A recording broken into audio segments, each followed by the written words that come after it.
My name is Margaret, and I'm 28 years old. After working a 12-hour shift at the hospital where I'm a registered nurse, I should have gone straight home to my apartment. Instead, I found myself driving to my parents' house for our weekly family dinner.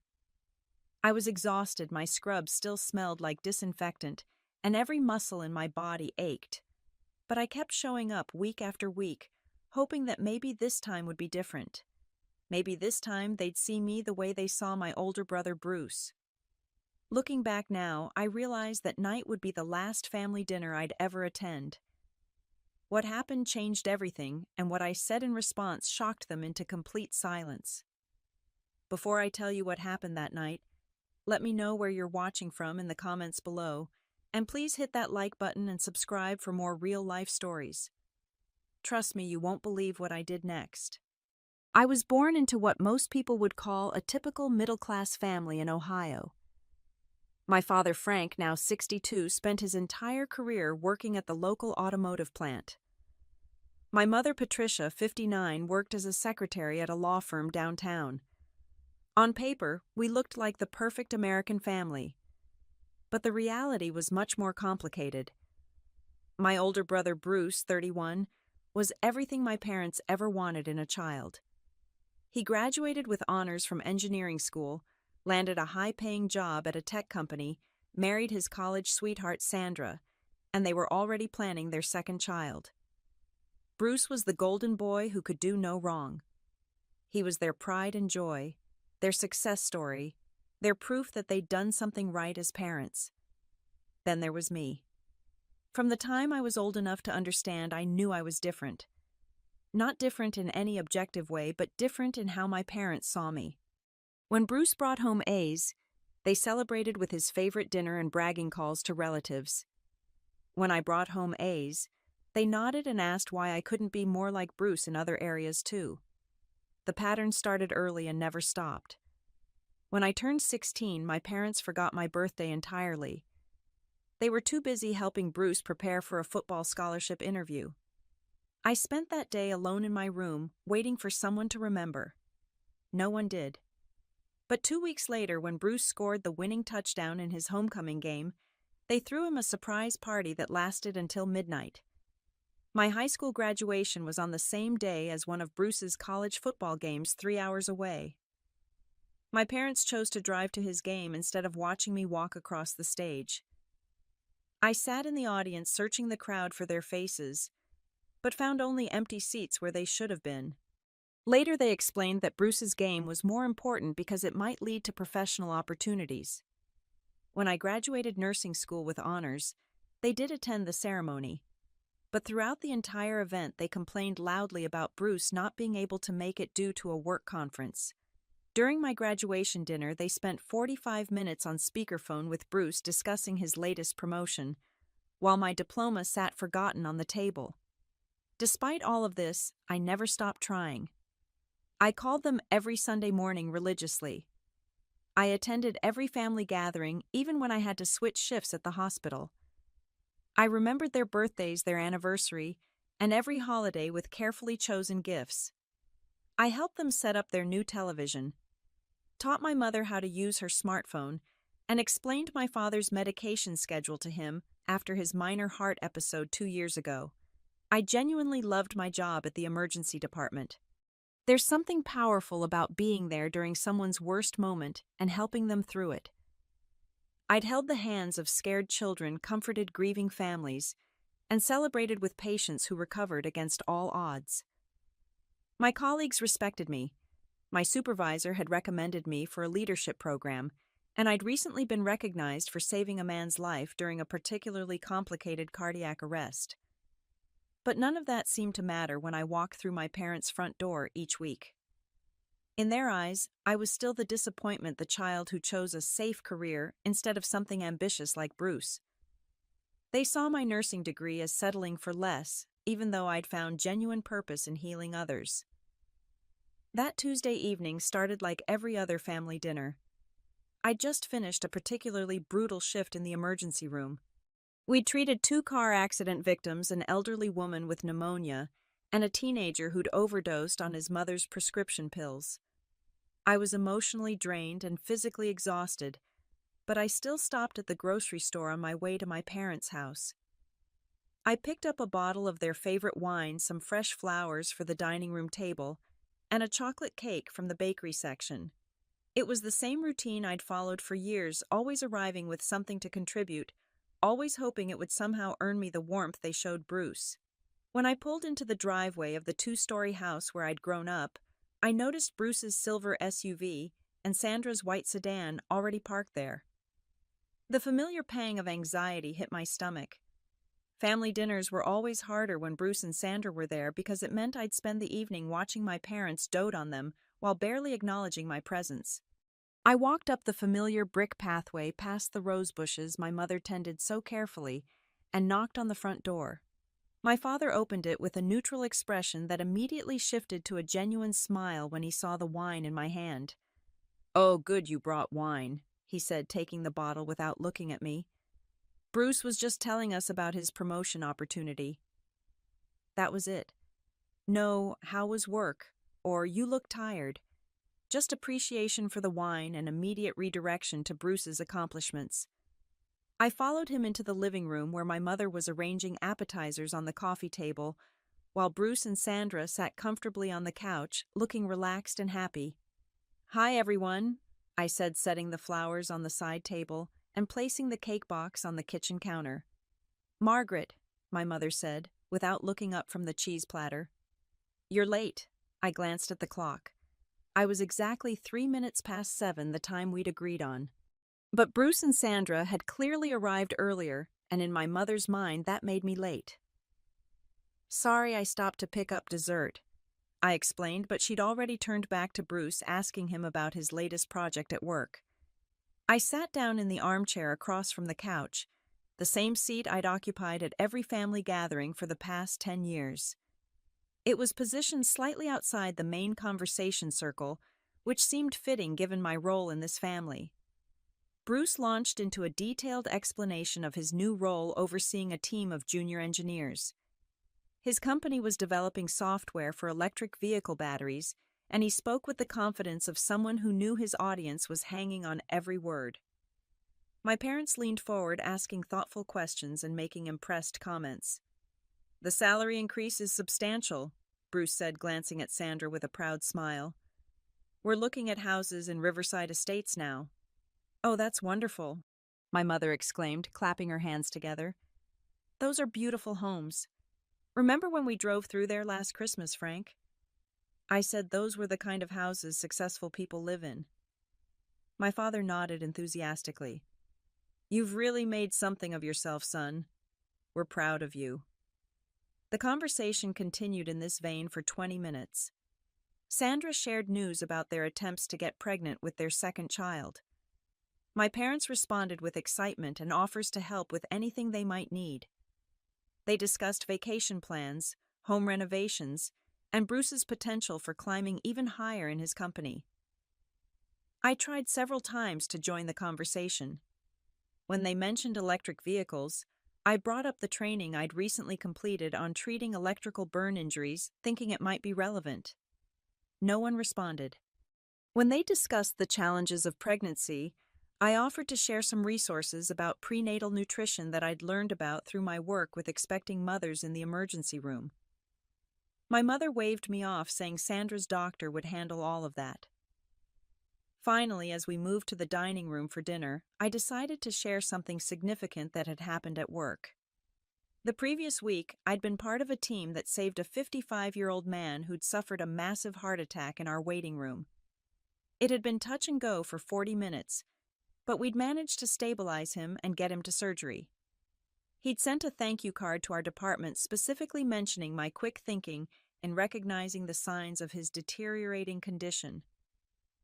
"That must have been terrifying for his family," Sandra said politely, but I could tell she was just being nice.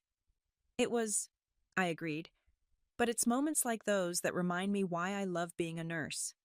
When you can literally save someone's life, it makes all the difficult days worth it." "That's nice, dear," my mother said in the same tone she might use to acknowledge a child's finger painting. "Bruce, tell us more about this training program your company is sending you to in California.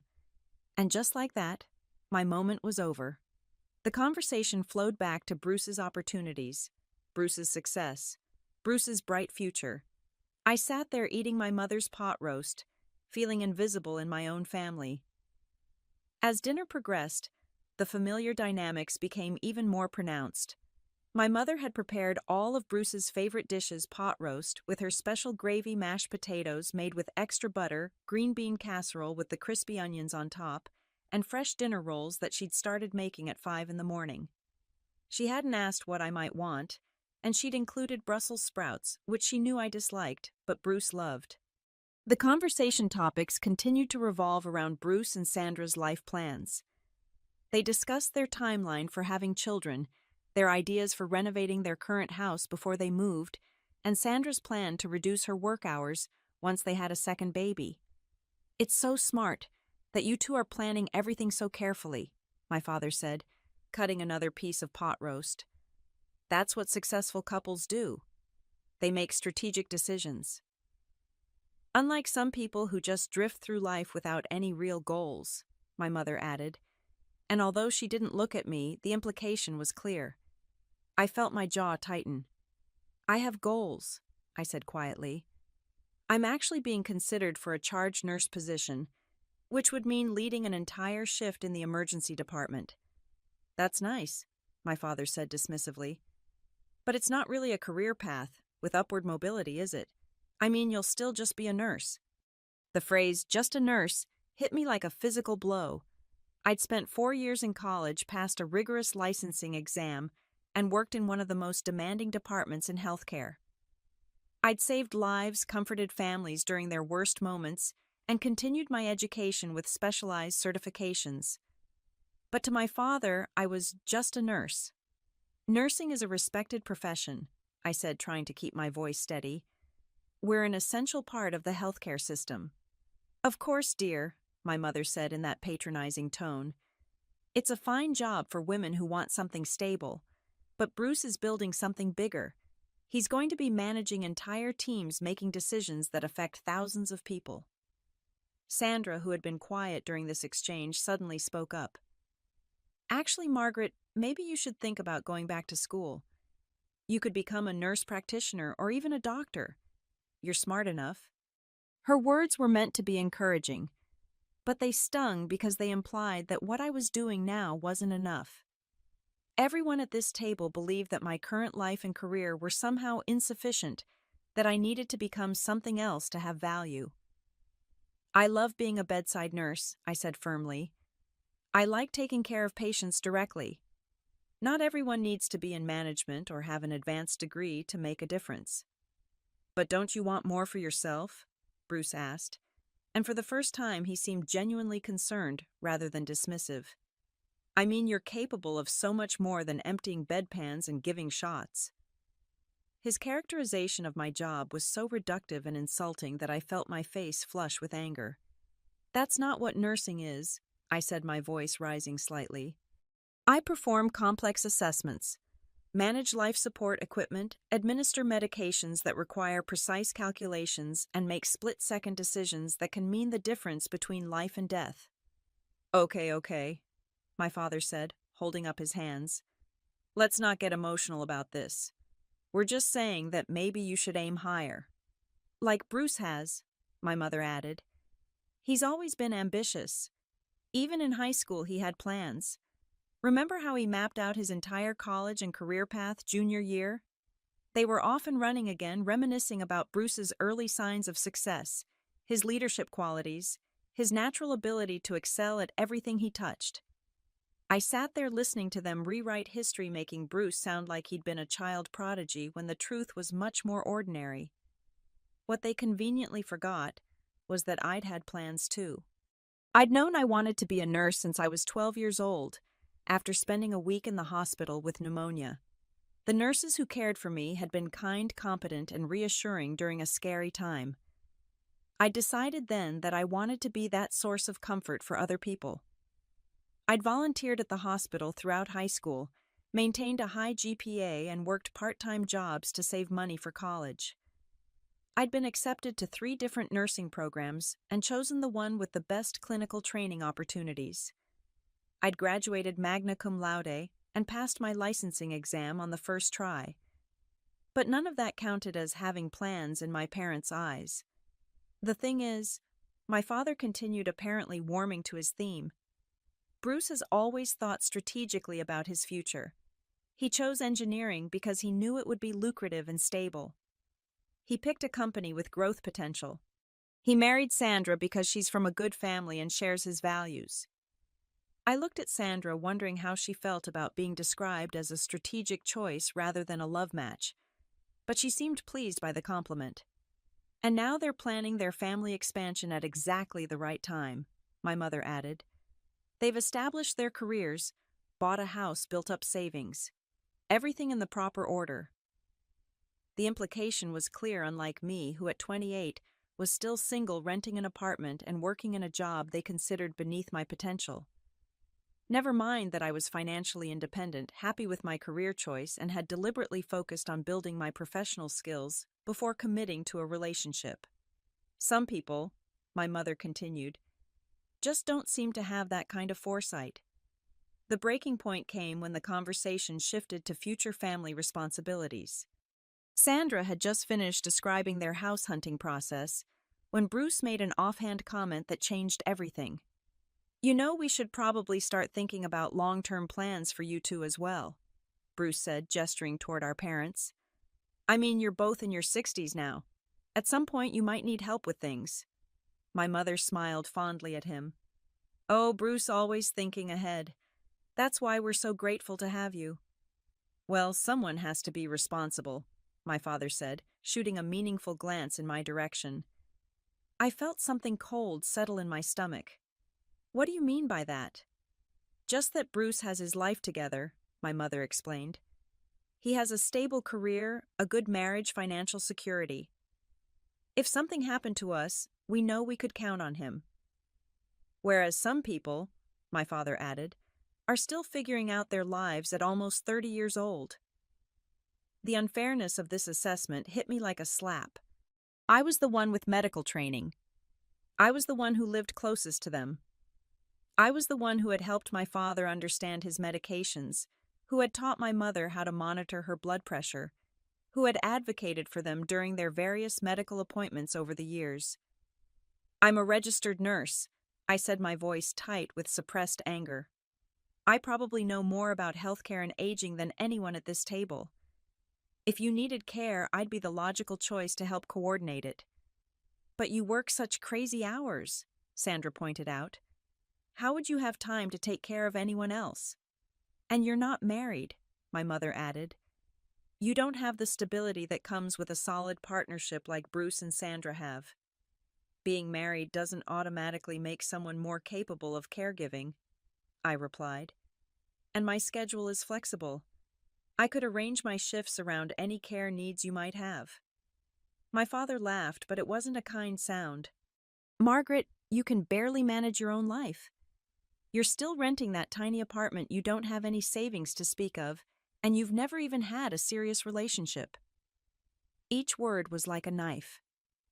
The apartment I rented was small, but it was in a safe neighborhood close to the hospital, and I'd furnished it carefully with pieces I loved. I did have savings, they just weren't as substantial as Bruce's because nurses don't earn engineering salaries. And my relationship history was my own business, not a measure of my worth as a person.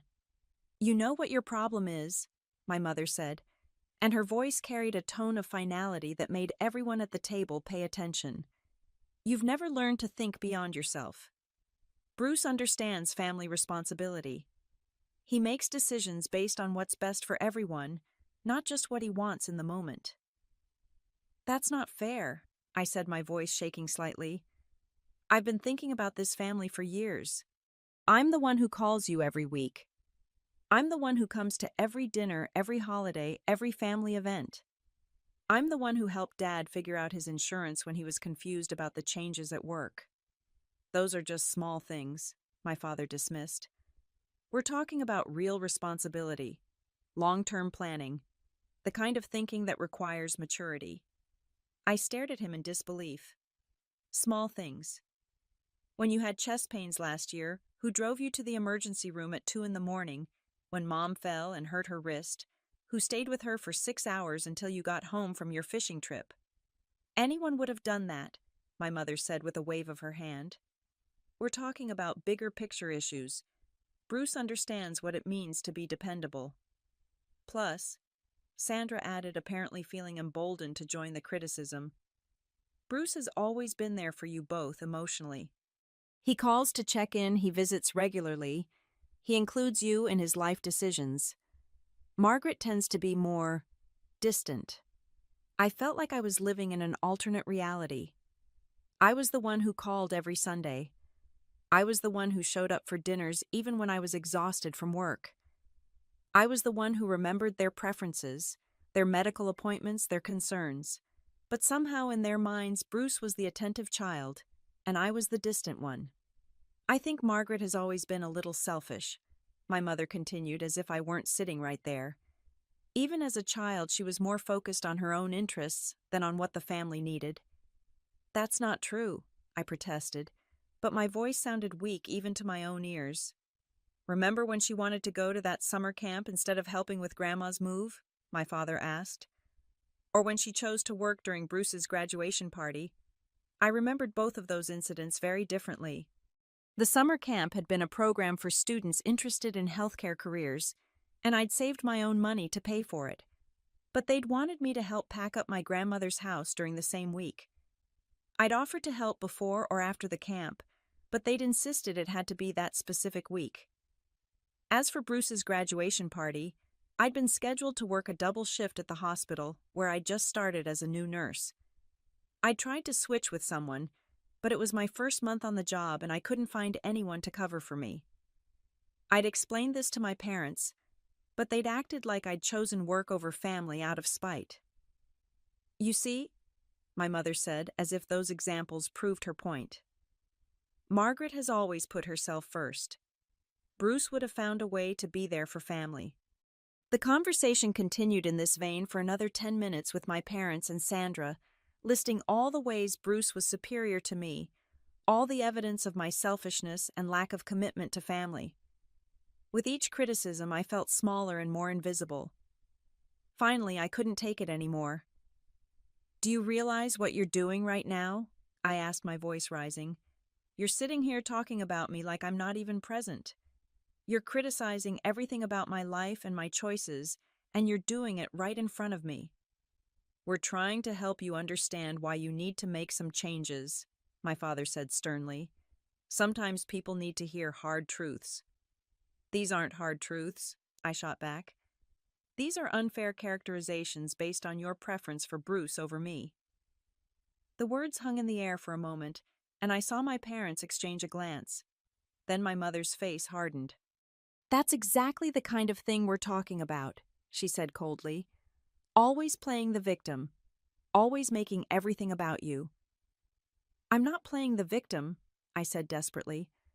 I'm pointing out that you treat Bruce and me completely differently, and you have since we were children. Maybe, my father said slowly, that's because Bruce has given us more reasons to be proud. The final explosion came so suddenly that it caught everyone off guard, including me. One moment we were having what my parents probably thought was a constructive conversation about my life choices, and the next moment everything fell apart. You know what? I said, standing up from my chair so abruptly that it scraped against the hardwood floor. I'm tired of this. I'm tired of coming here every week just to be criticized and compared to Bruce. I'm tired of pretending that this is normal family behavior. Sit down, Margaret, my father commanded in the same tone he'd used when I was 7 years old. You're being dramatic. No, I'm not being dramatic. I'm being honest for the first time in years. My voice was shaking, but I pressed on. Do you have any idea what it's like to grow up knowing that nothing you do will ever be good enough? Do you know what it's like to watch your parents' faces light up when your brother walks into a room, knowing that you've never seen that same expression directed at you? That's not true, my mother said, but her voice lacked conviction. It is true, and you know it. When I graduated nursing school, you spent my celebration dinner talking to Bruce on the phone about his job. When I got my first promotion, you barely acknowledged it. When I bought my first car with money I'd saved myself, you criticized me for not getting a more practical model. We've always supported your choices, my father insisted, but his tone was defensive now. Supported them? You just spent the last hour explaining why every choice I've made has been wrong. You've told me my career isn't ambitious enough. My living situation isn't stable enough.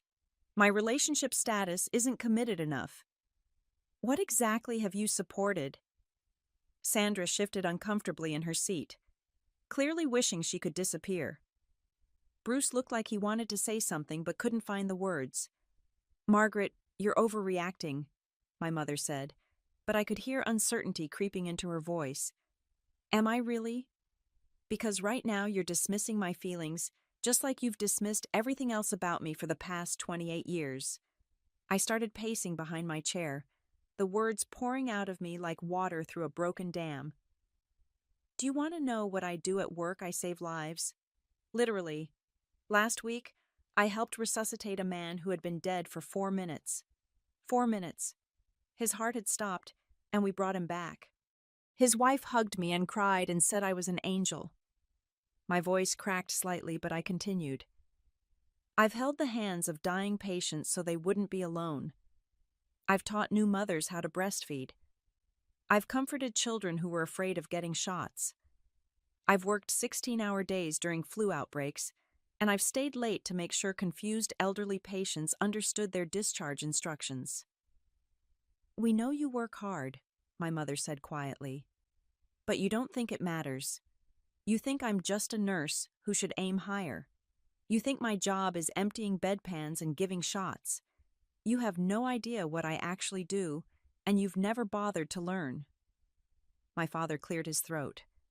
Margaret, we appreciate that you help people, but it's not as impressive as Bruce's job. Nothing I do is as impressive as what Bruce does. I could cure cancer, and you'd probably ask why I didn't also solve world hunger while I was at it. That's enough, my father said sharply. You're being disrespectful. Disrespectful, I'm being honest. There's a difference. The room fell silent, except for the sound of my heavy breathing. Everyone was staring at me like I'd grown a second head. In their minds, I was having an irrational outburst. In my mind, I was finally telling the truth after years of swallowing my hurt and disappointment. You know what the saddest part is? I continued, my voice quieter now, but no less intense. I kept coming back here, hoping that someday you'd see me, really see me. Not as the child who wasn't Bruce, but as Margaret, as someone with value in her own right.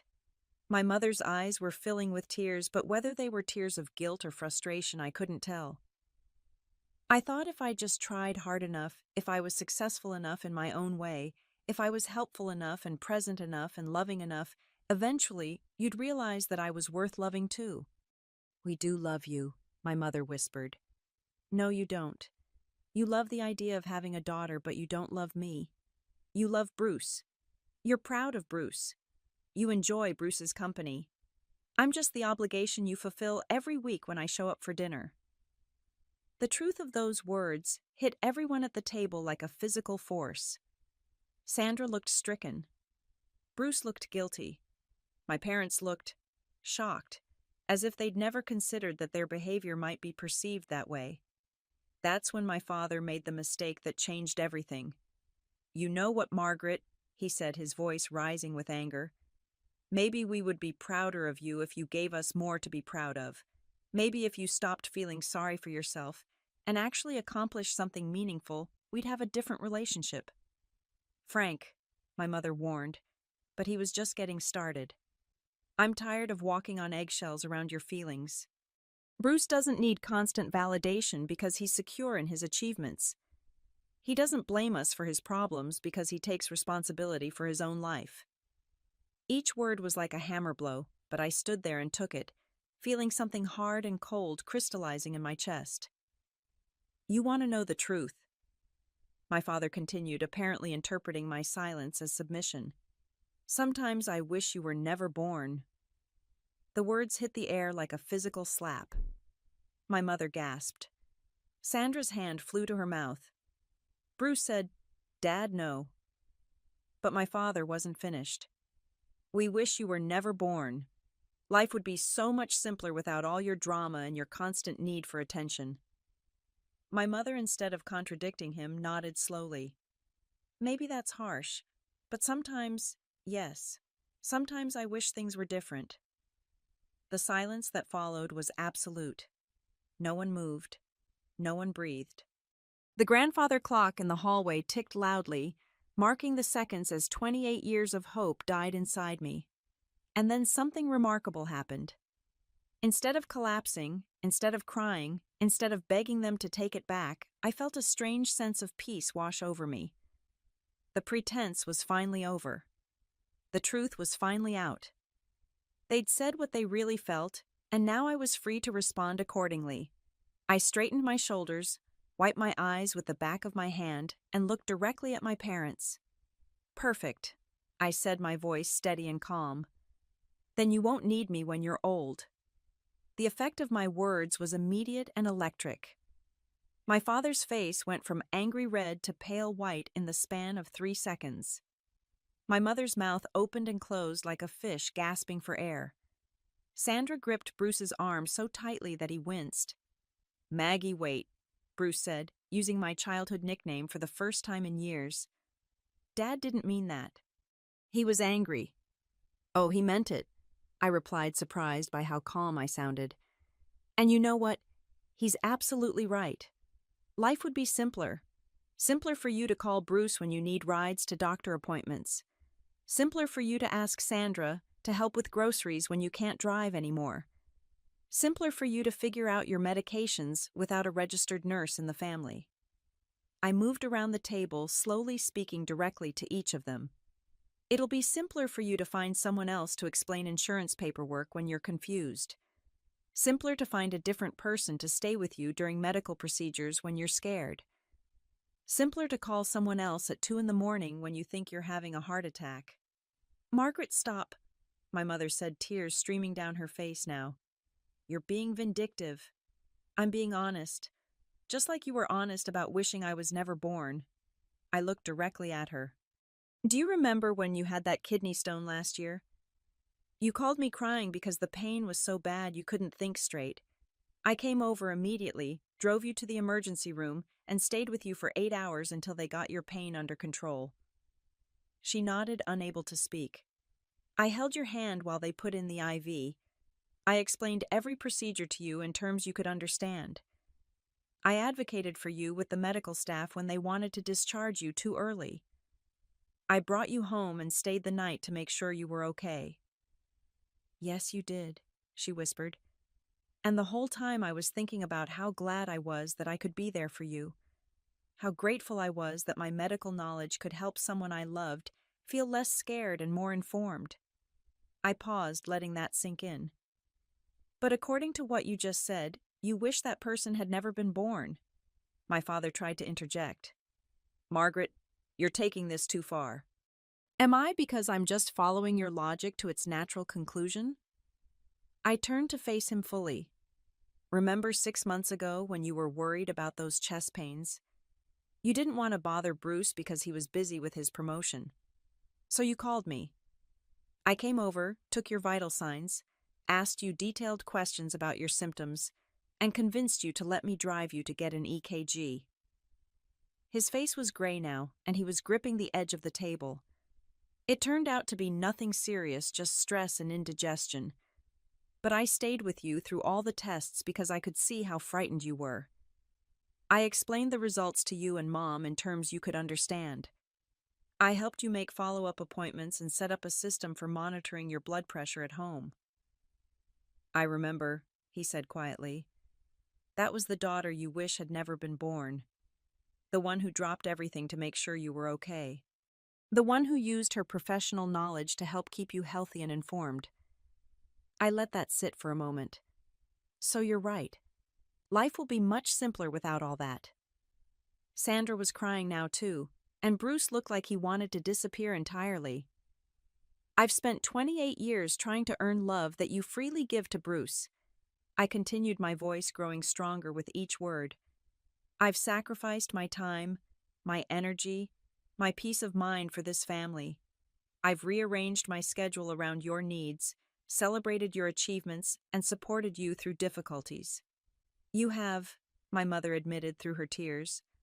But you're right. You don't need me. And you know what, I don't need this anymore either.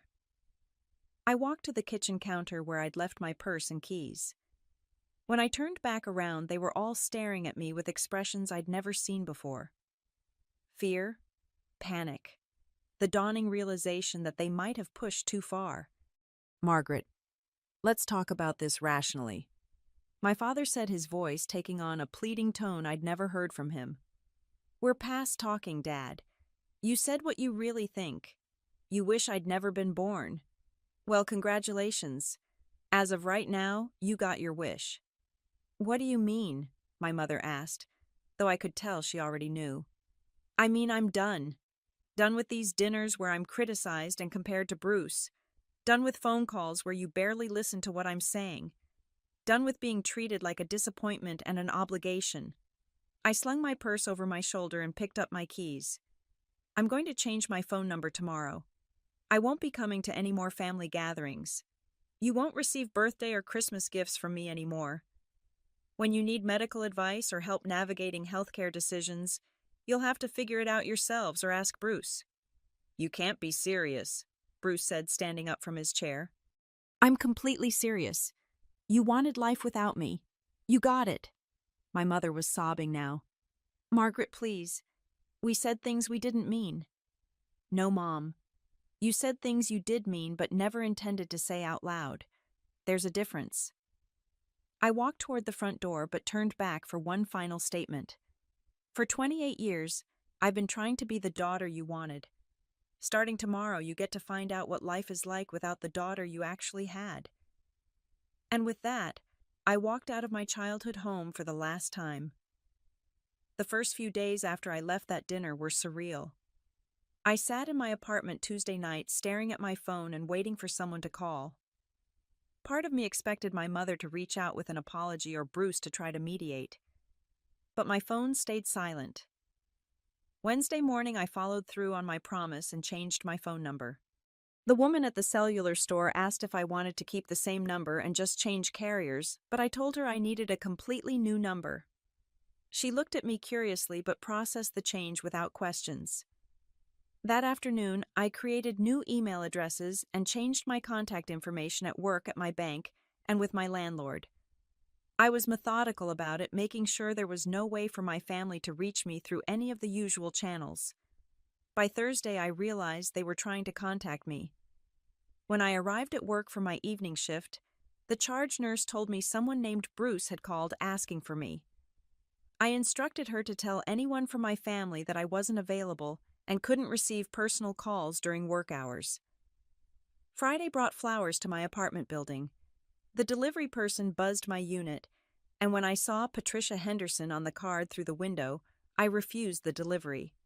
I watched from my second-floor window as the confused delivery man carried the large arrangement back to his van. The hardest part wasn't missing my family. It was breaking the habits I'd built around them. Sunday morning came and I automatically reached for my phone to make my weekly call before remembering that chapter of my life was over. Instead, I made myself coffee and sat on my small balcony reading a book I'd been meaning to finish for months. For the first time in years, I had an entire weekend to myself. No family obligations, no guilt about missing dinners or phone calls, no anxiety about whether I'd say something that would trigger criticism. It was strange, but also liberating. I threw myself into work with renewed energy. Without the emotional drain of weekly family interactions, I found myself more focused and present with my patients. I signed up for additional training sessions and started mentoring newer nurses. My supervisor noticed the change and commented on my improved attitude and increased engagement. 3 weeks after the dinner, Bruce showed up at the hospital. I was coming off my shift when I saw him in the parking garage, leaning against his SUV next to my car. My heart rate spiked, but I forced myself to walk calmly toward him. "We need to talk," he said when I got close enough to hear him. "No, we don't," I replied, unlocking my car door. "Maggie, please. Mom and Dad are a mess. They didn't mean what they said." I turned to face him fully. "Bruce, they said they wished I'd never been born. What part of that was unclear?" "They were angry. People say stupid things when they're angry." "Do they?" "Because I've been angry plenty of times, and I've never told anyone I wish they'd never existed." I opened my car door. "That's not something you say accidentally." "They regret it," he insisted. "Mom has been crying every day. Dad barely speaks to anyone." "That's unfortunate for them," I said, getting into my car. "But it's not my problem anymore." He put his hand on my car door to prevent me from closing it. "You're my sister. You can't just disappear from our lives. Watch me." I gently but firmly moved his hand and closed the door. Through the window, I could see him standing there looking lost and confused. As I drove away, I felt a pang of sadness for the relationship we might have had if our parents hadn't always positioned us as competitors instead of siblings. A month later, my landlord told me someone had been asking about me. A woman matching my mother's description had come to the building twice asking which unit I lived in. He'd refused to give out that information, but it made me realize I needed to take additional steps to protect my privacy. I started parking in a different section of the hospital parking garage and varying my schedule when possible.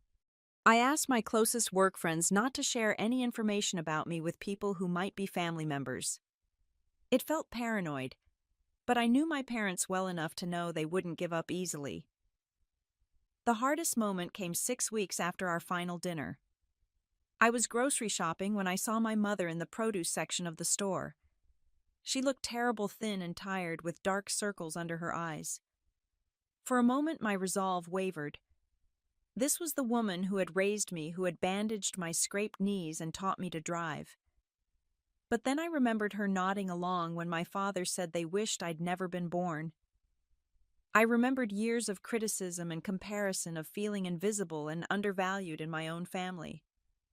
I turned my cart around and left the store without buying anything. 3 months in, I realized I was genuinely happier. The constant low-level anxiety I'd carried for years was gone. I wasn't dreading Sunday phone calls or Tuesday dinners. I wasn't second-guessing myself constantly or trying to anticipate criticism. For the first time in my adult life, I was living for myself instead of trying to earn approval that was never going to come. I started dating again, something I'd put on the back burner while dealing with family stress. I joined a book club and a hiking group. I took a pottery class and discovered I had a talent for it. I was building a life based on my own interests and values, not on what might finally make my parents proud. The turning point came 4 months after I'd walked out of their house. My friend Linda, who worked in the cardiac unit, mentioned that a man named Frank Henderson had been admitted with chest pains. She knew it was a common name and might not be related to me, but thought I should know. My first instinct was to rush to the cardiac unit and check on him. My medical training kicked in, and I found myself mentally reviewing cardiac protocols and thinking about what questions I'd want to ask his doctors. But then I remembered he wasn't my responsibility anymore. He'd made it clear that my knowledge and caring weren't wanted or needed. I thanked Linda for the information and went about my shift. Later, I learned through hospital gossip that he'd been discharged after 2 days with a diagnosis of anxiety-related chest pain. The irony wasn't lost on me that the stress of our family situation had literally given him heart problems. 9 months after walking out of that family dinner, I was a different person. Not dramatically different, but settled in a way I'd never been before. I'd moved to a new apartment in a neighborhood I loved, closer to downtown and walking distance from several restaurants and shops. I'd adopted a rescue cat named Oliver, who seemed to understand that we were both starting over. My job had become even more fulfilling without the constant emotional drain of family stress. I'd been promoted to senior nurse and was being considered for a leadership position in the emergency department. My colleagues respected my skills and judgment, and I'd been asked to present at a regional conference about trauma care protocols. I'd also started dating someone I really liked. Dr. James Murphy was a physician in the emergency department who'd asked me out for coffee after we'd worked together on a particularly difficult case. He was kind, intelligent, and treated me as an equal partner in patient care. When he talked about my work, it was with respect and admiration, not dismissal or suggestions for improvement. The relationship was still new, but it was teaching me what it felt like to be valued for who I was rather than criticized for who I wasn't. James listened when I talked about my work, asked thoughtful questions about my experiences, and celebrated my professional achievements.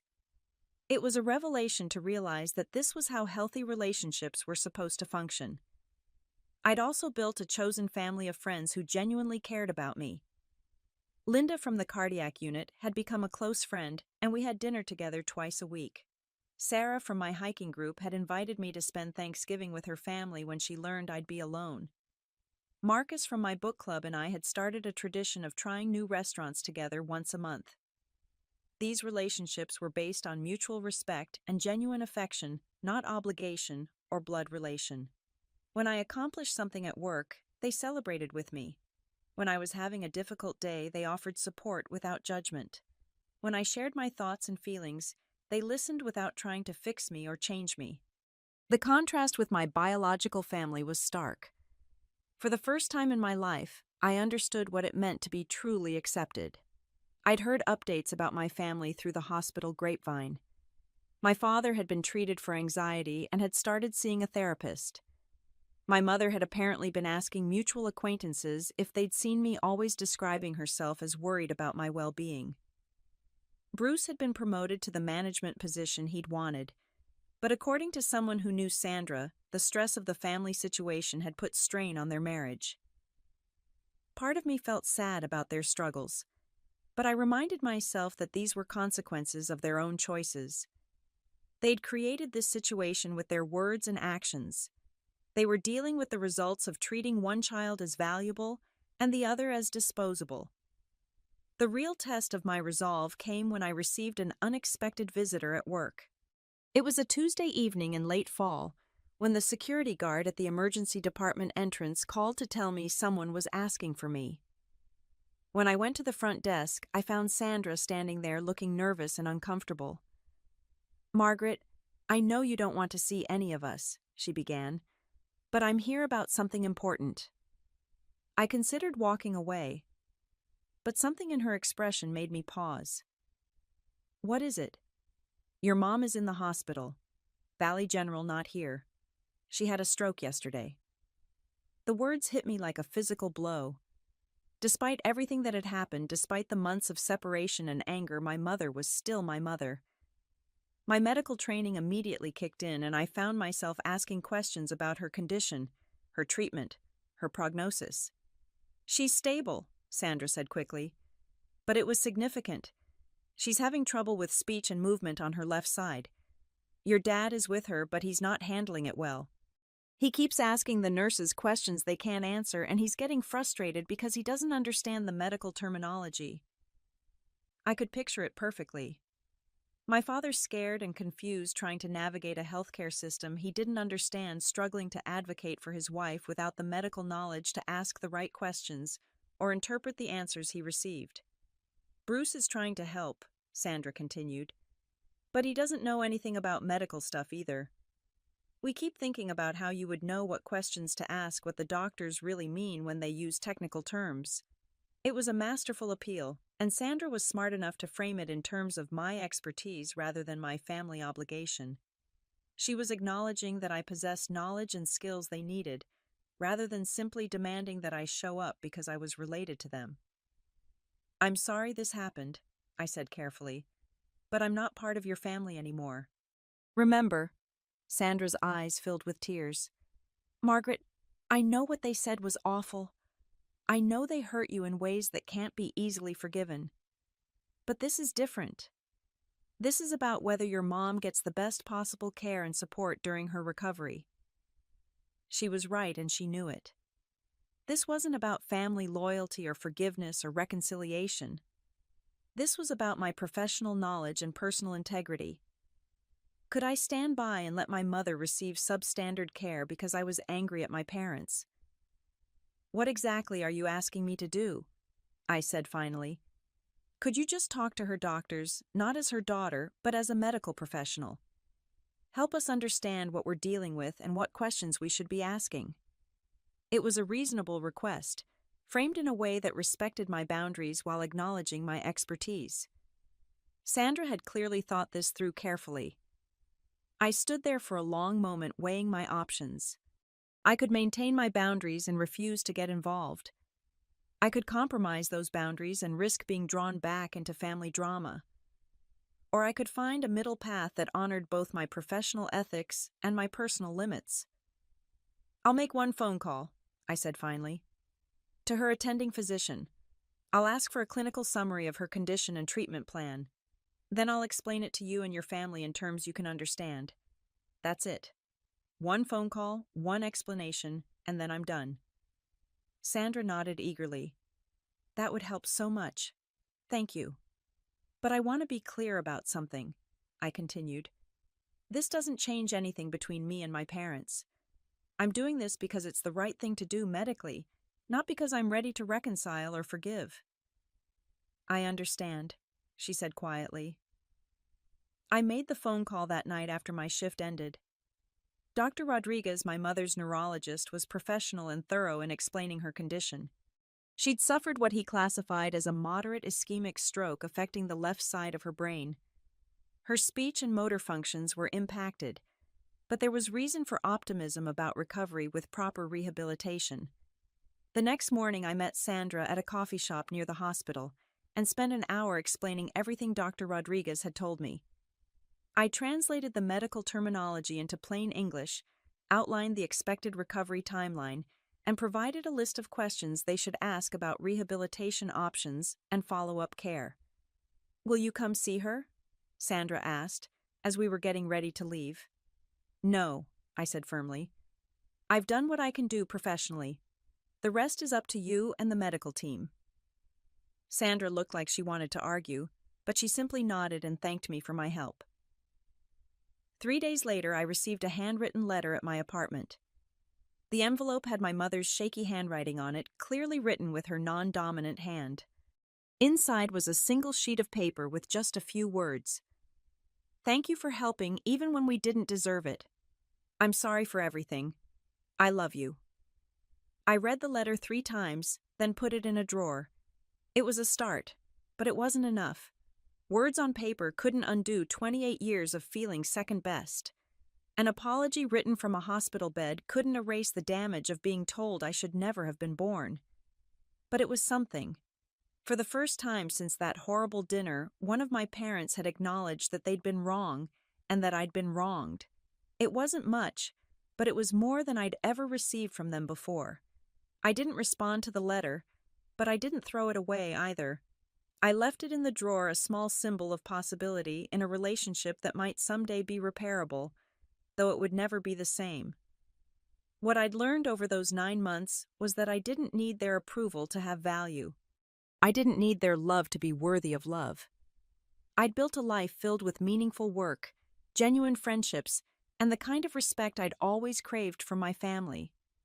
Sometimes the greatest act of love is walking away.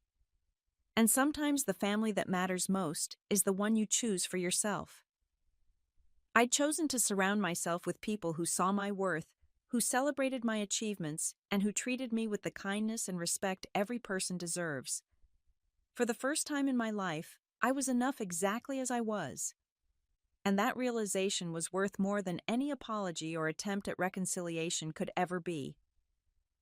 I'd walked away from a family that made me feel small and worthless, and I'd walked into a life where I could finally see my own value clearly. That wasn't just healing, it was transformation. That wasn't just survival, it was victory. And as I sat in my new apartment that night with Oliver purring in my lap, and a text from James asking about my day, I knew I'd made the right choice. Sometimes you have to lose everything to realize you never really had it in the first place. And sometimes you have to walk away from the people who don't value you to find the ones who do. I'd wished for my parents' love for 28 years. Now I understood that their love, conditional and critical as it was, had never been what I actually needed. What I'd needed was to love and value myself enough to walk away from people who couldn't see my worth. That lesson was painful to learn, but it was the most important thing I'd ever discovered. And no one could ever take that knowledge away from me. Have you ever had to walk away from family members who didn't treat you with respect? How did you find the courage to put yourself first? I'd love to hear your stories in the comments below.